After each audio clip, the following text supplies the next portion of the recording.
हाय दोस्तों, welcome to धन। दोस्तों, आपने बहुत बार ये बात सुनी होगी, ट्रेडिंग में रादर सक्सेसफुल ट्रेडिंग की जर्नी में आपके लिए टेक्निकल एनालिसिस की या फिर कोई भी एक स्ट्रेटजी का रोल रिलेटिवली कम होता है। सबसे बड़ा रोल होता है रिस्क मैनेजमेंट का। रिस्क मैनेजमेंट और इमोशंस मैनेजमेंट, ये दोनों चीजें कम से कम 51% रोल प्ले करती हैं और 49% ही रोल प्ले करता है आपका सिर्फ और सिर्फ टेक्निकल एनालिसिस, और 49% ही रोल प्ले करती है आपकी ट्रेडिंग स्ट्रेटजी। इसीलिए आपने हमेशा नोटिस किया होगा, मैं हर बार अपनी ट्रेडिंग स्ट्रेटजी डिस्कस करने के साथ आपको यह भी बोलता हूं कि आप इसकी बैक टेस्टिंग जरूर कीजिएगा, क्योंकि बैक टेस्टिंग करने से आपको कॉन्फिडेंस आएगा, इससे आपका इमोशनल मैनेजमेंट स्ट्रांग होगा। At the same time her trading strategy में मैं आपके साथ स्टॉप लॉस और टारगेट डिस्कस करता हूं, जिससे आपको समझ में आता है कि किसी भी पर्टिकुलर स्ट्रेटजी में मेरा रिस्क कितना है और मेरा रिवॉर्ड कितना है। इसी को रिस्क मैनेजमेंट कहते हैं। लेकिन आज इस वीडियो में रिस्क मैनेजमेंट की और डिटेल डिस्कस करने वाला हूं, and this is the only video that you need to watch to understand the entire risk management. अगर आप अपनी ट्रेडिंग जर्नी स्टार्ट कर रहे हैं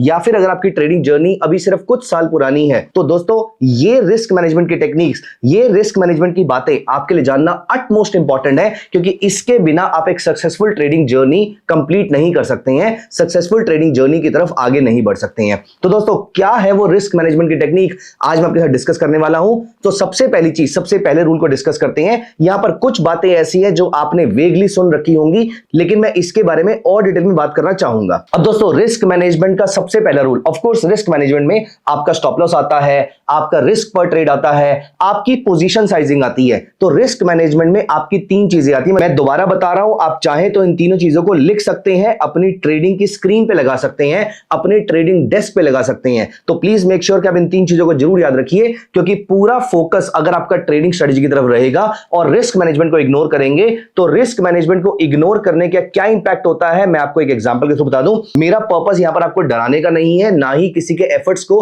अंडरमाइन करने का है। दोस्तों, आपने जैसे लिवरमोर सर का तो नाम सुना होगा। जैसे लिवरमोर सर की ट्रेडिंग स्ट्रेटजीज इतनी शानदार थी कि उन्होंने 1929 के क्राइसिस में और उसके बाद भी उन्होंने millions and millions of dollars वहां पर कमाए थे। सोचिए, उस टाइम के मिलियंस ऑफ डॉलर्स, आज के अप्रोक्सीमेटली कुछ बिलियंस ऑफ डॉलर्स। इसके ऊपर मैंने पहले भी एक वीडियो कर रखी है, लेकिन आपको मालूम है इवेंचुअली उनका जो अंत था, उनकी लाइफ का जो अंत था, वो बहुत ही बुरे तरीके से हुआ। आपको मालूम है क्यों? क्योंकि वो रिस्क मैनेजमेंट को, ऐसा उन्होंने खुद भी कहा था कि वो रिस्क मैनेजमेंट को सही तरीके से समझ नहीं पाए थे और वो अपने रिस्क को सही तरीके से मैनेज नहीं कर पाए थे। तो दोस्तों, तीन चीजें ऐसी हैं जो आपको रिस्क मैनेजमेंट पे याद रखने की जरूरत है।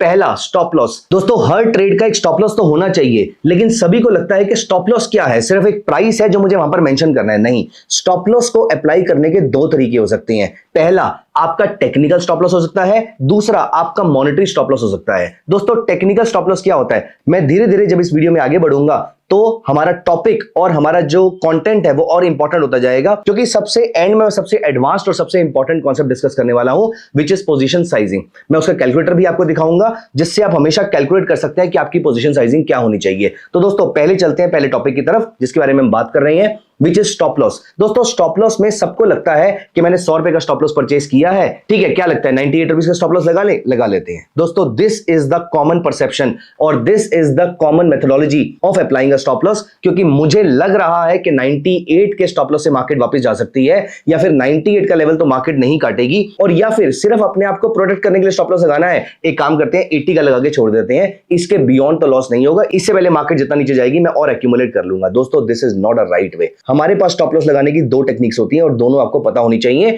और हर ट्रेडिंग स्ट्रेटजी में इन दोनों में से किसी एक तरीके से स्टॉप लॉस लगता है। स्टॉप लॉस कभी भी एक रैंडम नंबर नहीं होना चाहिए। तो स्टॉप लॉस क्या होता है? पहला, अगर मैंने 100 रुपीज पे शेयर परचेज किया, अब अगर 100 रुपीज पे शेयर परचेज हुआ, तो आपको यह सोचना है कि कौन सा लेवल ब्रेक होने पर मेरा बाय सेटअप ब्रेक हो जाएगा। दोस्तों, बाय सेटअप ब्रेक होने का मतलब यह है कि इसके बाद से मार्केट ऊपर नहीं जाएगी। जैसे मैंने अपने लिए रूल बना रखा है कि मार्केट अगर किसी पर्टिकुलर लेवल के नीचे जाती है तो मैं वहां पर थोड़ी देर वेट करता हूं। मैं क्योंकि मार्केट को ट्रैक करता रहता हूं, तो वहां पर मैं मार्केट के सस्टेन करने का वेट करता हूं। तो मैं इसको कैसे फॉलो करता हूं, मैं आपको धन के प्लेटफॉर्म के थ्रू समझाता हूं। आप मेरे साथ धन के चार्ट्स पे चलिए, मैं एग्जैक्टली इसको कैसे करता हूं मैं आपको बताता हूं। सो यहां पर फॉर एग्जांपल मार्केट ने मेरे लिए बाय सिग्नल जनरेट किया। लेट अस से मार्केट ने मेरे लिए यहां पर एक बाय सिग्नल जनरेट किया। अब यहां पर मुझे इसको होल्ड करना है, तो मैं यहां पर एक एरो लगा के छोड़ देता हूं, और ये मेरा जो लेवल है ये फिलहाल के लिए मान लेते हैं कि मेरा स्टॉप लॉस है। अब दोस्तों, यहां पर मैं क्या करूंगा, मुझे मार्केट को लगातार भी ट्रैक करने की जरूरत नहीं है। अगर मुझे लगता है कि यहां से मार्केट नीचे आ सकती है और या फिर मार्केट ऐसे नीचे आना शुरू भी कर देती है, मैं क्या करता हूं, ये जो मेरा स्टॉप लॉस है इसके थोड़े से ऊपर पे मैं अपना अलर्ट अप्लाई कर देता हूं यहां पर। तो यहां पर मैंने ऐड अलर्ट कर दिया, तो यहां पर मुझे चाहिए क्रॉसिंग प्राइस, अगर ये निफ्टी का जो प्राइस है वो इस लेवल के नीचे क्रॉस करेगा तो मुझे यहां पर एक नोटिफिकेशन आ जाएगा और मैं यहां पर लिख देता हूं चेक एसएल लेवल। तो मैं यहां पर अपने एसएल के लेवल को चेक करना शुरू कर दूंगा जब यहां पर वो आएगा, और उसके बाद जब ये मार्केट नीचे आएगी इस लेवल के नीचे, जब ये मार्केट सस्टेन करेगी थोड़ी देर के लिए, तो मैं अपनी पोजीशन को एग्जिट कर दूंगा। मैं इस तरीके से अपने स्टॉप लॉस को फॉलो करता हूं। मेरा स्टॉप लॉस मार्केट में लगा तो होता है, वो काफी नीचे का एक लेवल लगा होता है, वो इसलिए क्योंकि बाय चांस अगर वहां पर मेरे से अलर्ट मिस हो गया तो यहां पर एक एक्सट्रीम लेवल का स्टॉप लॉस होना चाहिए, ये मेरे लेवल ऑफ प्रोटेक्शन होती है। लेकिन यहां पर मेरा अलर्ट लगा हुआ है, मेरे स्टॉप लॉस आने से पहले ही मैं मार्केट को ट्रैक करना शुरू कर देता हूं। मैं उस समय मार्केट में न्यूज क्या चल रही है, बड़ी है, छोटी है, या फिर यहां पर मार्केट की स्पीड से नीचे आ रही है और मार्केट इस लेवल के नीचे सस्टेन कर रही है, नहीं कर रही है, ये सारी चीजें मैं अपने एंड पे चेक करता हूं। तो यहां पर एक लेवल ऑफ प्रोटेक्शन मेरे स्टॉप लॉस की हो गई, दूसरे लेवल ऑफ प्रोटेक्शन मेरे एक्सट्रीम स्टॉप लॉस की भी हो गई। एट द सेम टाइम आप यहां पर सुपर ऑर्डर को भी यूज कर सकते हैं। सुपर ऑर्डर आपको स्टॉप लॉस प्लेस करने में कंप्लीट हेल्प कर देता है, क्योंकि आपका ट्रेलिंग स्टॉप लॉस और आपका स्टॉप लॉस ये दोनों चीजें इन प्लेस होती हैं। दोस्तों पहली चीज, वापस चलते हैं पहले पॉइंट की तरफ, तो एक तो हो गया आपका टेक्निकल स्टॉप लॉस। इसको आप किस तरीके से प्लेस करते हैं आपकी चॉइस हो सकती है, मैंने आपको सिर्फ अपना तरीका बताया है, आप चाहें तो इसको भी फॉलो कर सकते हैं। दिस तरीका is working for me for the last more than 7-8 years now. तो एक लंबा पीरियड हो गया है मुझे इस चीज को यूज करते हुए कि मैं मार्केट को अपने स्टॉप लॉस के नीचे सस्टेन करते हुए वेट करता हूं और वहां से मैं पोजीशन से एग्जिट कर जाता हूं, क्योंकि बहुत बार ऐसा होता है कि मार्केट हमारे स्टॉप लॉस को काटती है और उसके बाद वहां से वापस ऊपर चली जाती है। इसके बाद मैंने अपनी टेक्निक डेवलप करी है कि मैं स्टॉप लॉस को थोड़ी देर वहां पर सस्टेन करने की वेट करता हूं। आजकल तो एल्गोस भी आपको ये फैसिलिटी प्रोवाइड करते हैं, आपके स्टॉप लॉस के नीचे मार्केट अगर x मिनट तक सस्टेन करती है तो वो स्टॉप लॉस यूज करके आपके प्रोडक्ट को एग्जिट कर देते हैं। अब दोस्तों यहां पर पहला हुआ टेक्निकल स्टॉप लॉस, दूसरा होता है मॉनेटरी स्टॉप लॉस। बहुत सारे लोगों के लिए ये टेक्निकल स्टॉप लॉस एक बहुत बड़ा नंबर हो जाता है, तो वो ये मान के चलते हैं कि यहां पर मुझे 2000, 3000 या 5000 पे पर पोजीशन का स्टॉप लॉस लेना है, इसके बियॉन्ड मैं पोजीशन को होल्ड नहीं कर पाऊंगा या नहीं कर पाऊंगी। तो दोस्तों दो टाइप से स्टॉप लॉस प्लेस होते हैं, एक होता है टेक्निकल स्टॉप लॉस और एक होता है आपका मॉनेटरी स्टॉप लॉस। तो ये तो हुआ पहला पैरामीटर स्टॉप लॉस का। दोस्तों दूसरा पैरामीटर जो कि बहुत ही इंपॉर्टेंट पैरामीटर है, जहां पर मैंने आपको थोड़ी देर पहले ये बताया कि बहुत सारे लोग मॉनेटरी स्टॉप लॉस प्लेस करते हैं, दोस्तों यहां पर मैं आपको ये बता दूं कि चांसेस आर वेरी हाई कि वो स्टॉप लॉस गलत तरीके से प्लेस कर रहे हैं, क्योंकि अगर वो टेक्निकल स्टॉप लॉस को मेंटेन नहीं कर पा रहे हैं, इसका मतलब यह है कि उनकी पोजीशन साइजिंग ज्यादा है या फिर उनका रिस्क पर ट्रेड बहुत ज्यादा है। तो दोस्तों दूसरा पैरामीटर जो आपको याद रखना है, दूसरी कंडीशन जो आपको रिस्क मैनेजमेंट में याद रखनी है, वो ये है कि how much amount of money you should be risking पर ट्रेड। दोस्तों you should not be risking more than 2 to 3% पर trade. 2% is also considered extreme level, लेकिन 2 to 3% से ज्यादा आपको एक ट्रेड में रिस्क नहीं करना चाहिए। अब यहां पर I am very very sure बहुत सारे लोगों का क्वेश्चन आएगा, जो लोग बिगिनर्स हैं वो बोलेंगे हमारे पास टोटल मिला के ही 10,000 रुपए है ट्रेड करने के लिए, तो क्या मैं सिर्फ 200 रुपए का रिस्क लूं? यहां पर थोड़ी सी एक्सेप्शन ली जा सकती है। उसका रीजन ये है कि आई स्टिल रिमेंबर जब मेरा ट्रेडिंग कैपिटल बहुत छोटा हुआ करता था, तो वहां पर बुक्स वाली ये सारी चीजें फॉलो करना was almost kind of impossible. इसीलिए मैंने भी वहां पर कुछ रूल्स ब्रेक करे थे, लेकिन आपको अपने लिए ये रूल्स ब्रेक करने का एक टाइम पीरियड डिसाइड कर लेना चाहिए कि मैं अगले एक साल तक, अगर मेरे पास 10,000, 20,000, 50,000 रुपीज कैपिटल है, जब तक मेरे पास एक्स अमाउंट ऑफ कैपिटल नहीं हो जाता, तब तक मैं 5% या 10% पर ट्रेड का रिस्क लूंगा या लूंगी, और उसके बाद मैं अपने रिस्क को कम करना शुरू कर दूंगा, क्योंकि रीजन ये है कि बड़े कैपिटल पे 10% का रिस्क लेना इज टोटली अनवायबल। आपका अकाउंट एक बारी में वाइप आउट हो सकता है। इसीलिए रूल नंबर 2 आपको हमेशा याद रखना है दैट अगर आपके अकाउंट का साइज डिसेंट है तो you should not be risking a lot पर ट्रेड। आपका रिस्क पर trade should not be more than 2 to 3%। अब दोस्तों आती है सबसे इंपॉर्टेंट चीज, which is the position sizing. Position sizing is everything. Yes, you have heard it correctly. Position sizing is not just important, it is the everything. अगर आपकी position sizing गलत है तो चांसेस आर वेरी हाई कि आप इस पूरी market से आपको जितनी मर्जी ट्रेडिंग स्ट्रेटजीज दे दी जाए, आप कभी भी प्रॉफिट नहीं कमा पाएंगे, क्योंकि ये टाइम टेस्टेड थिंग है। तो दोस्तों नासिम तालिब, जिनकी आप बुक्स पढ़ते हैं, इन्होंने एक बार एक स्टेटमेंट बोली थी और रे डालियो ने इस स्टेटमेंट को टेस्ट भी किया था। If I am correct with these names, तो मैंने कहीं पर ये स्टोरी पढ़ी थी और उसने मुझे बहुत इंस्पायर किया। तो नासिम तालिब साहब ने ये बात बोली थी कि अगर आप लोगों को कल की आने वाली न्यूज भी बता देंगे, तब भी वो लोग प्रॉफिट नहीं कमा सकते अगर वो रिस्क मैनेजमेंट को सही से नहीं समझते होंगे। रे डालियो ने अप्रोक्सीमेटली आई थिंक 15 से 20 लोगों पर इसको टेस्ट किया कि कल सुबह जो वॉल स्ट्रीट जर्नल पब्लिश होने वाली है, उन्होंने एक दिन पहले ही इन 15 से 20 लोगों को ये प्रोवाइड करा दी। दोस्तों, डू यू नो व्हाट, इनमें से सभी लोग फिर भी बैंकरप्ट हो गए। आपको मालूम है क्यों?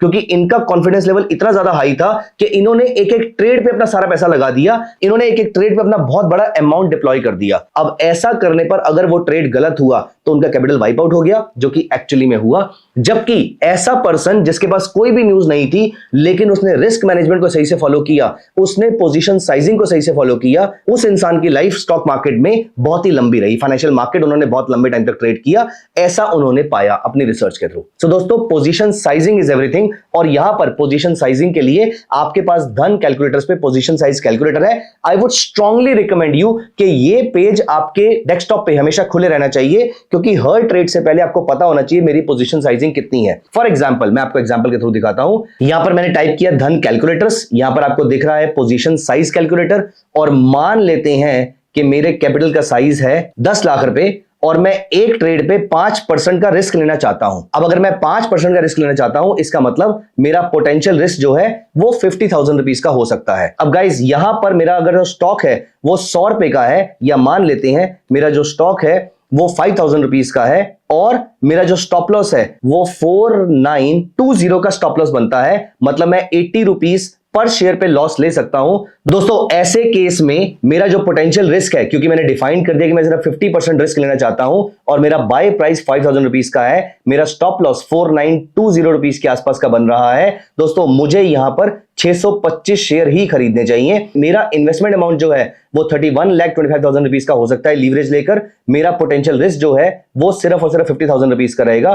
तो 625 शेयर अगर मैं यहां पे 5,000 रुपए के लूंगा, और इतना लॉस होने पर मेरे को मैक्सिमम 50,000 रुपीज का लॉस होगा, तो यहां से मुझे क्लियर हो जाता है कि मेरा पोजीशन साइज कितना होना चाहिए। 625 शेयर तक मैं हैंडल कर सकता हूं अगर 10 लाख पे मैं 5% का रिस्क लेना चाहता हूं। लेकिन हमने डिफाइन किया कि हम 2 या 3% से ऊपर रिस्क नहीं लेंगे, तो यहां पर मैं ये नंबर चेंज कर देता हूं। इसका मतलब यह है कि 625 शेयर नहीं, मुझे सिर्फ यहां पर 250 शेयर ही लेने चाहिए, क्योंकि यही मेरी साइकोलॉजी को सूट कर पाएंगे, क्योंकि इससे ऊपर का रिस्क मैं मैनेज नहीं कर सकता हूं if my funds available are approximately 10 lakh rupees. So दोस्तों, ये 3 रूल्स आपको हमेशा याद रखने हैं। पहला, स्टॉप लॉस होना चाहिए, स्टॉप लॉस मॉनेटरी हो या फिर स्टॉप लॉस टेक्निकल हो, इन दोनों में से कोई एक चीज होनी चाहिए। दूसरा, you should always be aware कि आपको एक ट्रेड पे मैक्सिमम कितना रिस्क लेना है। तो जनरली 2 से 3% से ऊपर का रिस्क आपको नहीं लेना चाहिए अगर आपका ट्रेडिंग कैपिटल डिसेंट साइज का है।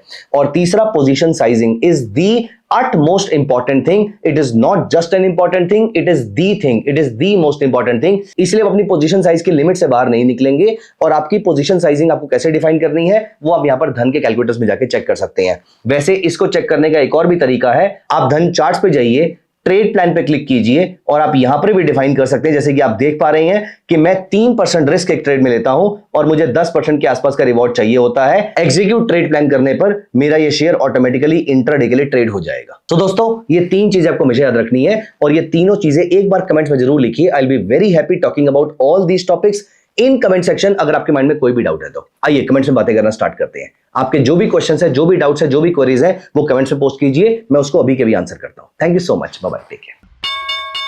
Investments in the securities market are subject to market risk. Read all the related documents carefully before investing.